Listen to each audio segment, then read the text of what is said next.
بسم اللہ الرحمن الرحیم۔ حضرت عیسیٰ علیہ السلام نے بنی اسرائیل کے سامنے اپنی نبوت اور معجزات کا اعلان کرتے ہوئے یہ تقریر فرمائی جو قرآن مجید کی سورہ آل عمران میں ہے۔ ترجمہ: اور رسول ہوگا بنی اسرائیل کی طرف یہ فرماتا ہوا کہ میں تمہارے پاس ایک نشانی لایا ہوں تمہارے رب کی طرف سے کہ میں تمہارے لیے مٹی سے پرند کی سی مورت بناتا ہوں، پھر اس میں پھونک مارتا ہوں تو وہ فوراً پرند ہو جاتی ہے اللہ کے حکم سے، اور میں شفا دیتا ہوں مادر ذات اندھے اور سفید داغ والے کو، اور میں مردے جلاتا ہوں اللہ کے حکم سے، اور تمہیں بتاتا ہوں جو تم کھاتے ہو اور جو اپنے گھروں میں جمع کر رکھتے ہو، بے شک ان باتوں میں تمہارے لیے بڑی نشانی ہے اگر تم ایمان رکھتے ہو۔ مٹی کے پرند بنا کر اڑا دینا۔ جب بنی اسرائیل نے یہ معجزہ طلب کیا کہ مٹی کے پرند بنا کر اڑا دیں تو حضرت عیسیٰ علیہ السلام نے مٹی کی چمگادڑ بنا کر ان کو اڑا دیا۔ حضرت عیسیٰ علیہ السلام نے پرندوں میں سے چمگادڑ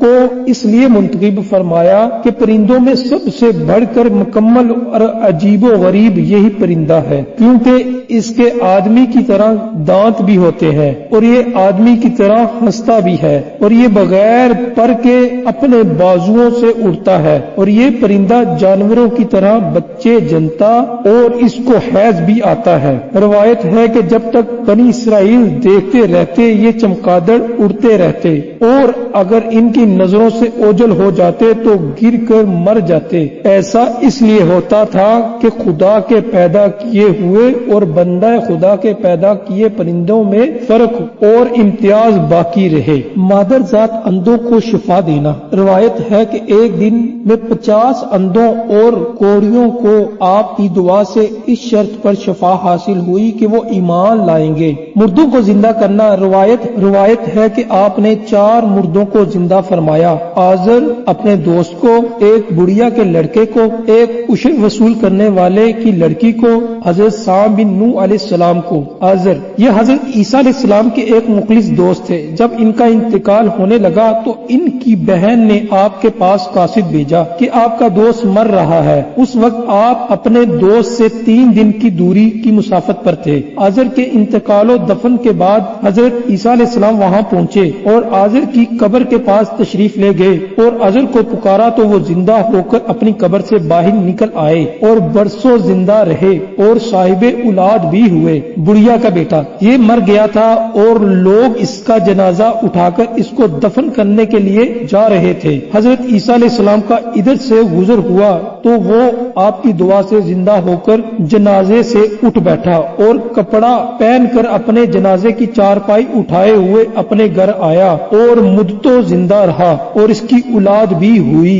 عاشر کی بیٹی یہ ایک عاشر وصول کرنے والے کی لڑکی مر گئی تھی۔ اس کی موت کے ایک دن بعد حضرت عیسیٰ علیہ السلام کی دعا سے زندہ ہو گئی اور وہ دنوں تک زندہ رہی اور اس کے کئی بچے ہوئے۔ حضرت سام بن نوح اوپر کے 3 مردوں کو آپ نے زندہ فرمایا تو بنی اسرائیل کے شریروں نے کہا کہ یہ تینوں دراصل حقیقت مرے ہوئے نہیں تھے بلکہ ان تینوں پر سکتہ طاری تھا، اس لیے وہ ہوش میں آ گئے، لہذا آپ کسی پرانے مردہ کو زندہ کر کے ہمیں دکھائیے۔ تو آپ نے فرمایا کہ حضرت سام بن نوح علیہ السلام کو وفات پائے ہوئے 4000 برس کا زمانہ گزر گیا ہے، تم لوگ مجھے ان کی قبر پر لے چلو، میں ان کو خدا کے حکم سے زندہ کر دیتا ہوں۔ تو آپ نے ان کی قبر کے پاس جا کر اسم اعظم پڑھا تو وہ فوراً ہی حضرت سام بن نوح علیہ السلام قبر سے زندہ ہو کر نکل آئے اور گھبرائے ہوئے پوچھا کہ قیامت قائم ہو گئی؟ پھر وہ حضرت عیسیٰ علیہ السلام پر ایمان لائے۔ پھر تھوڑی ہی دیر بعد ان کا انتقال ہو گیا۔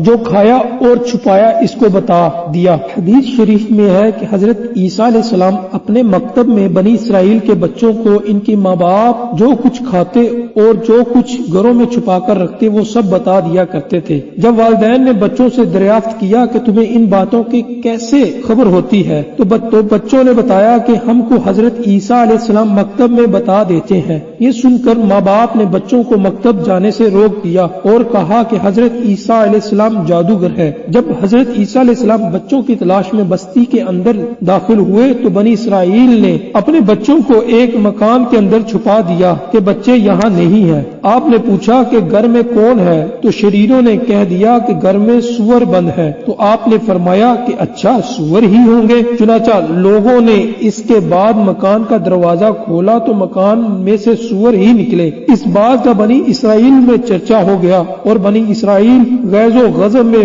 بھر کر آپ کے قتل کا منصوبہ بنا لیا۔ یہ دیکھ کر حضرت عیسیٰ علیہ السلام کی والدہ حضرت بی بی مریم رضی اللہ تعالی عنہا آپ کو ساتھ لے کر مصر کو ہجرت کر گئی۔ اس طرح آپ شریروں کے شر سے محفوظ رہے۔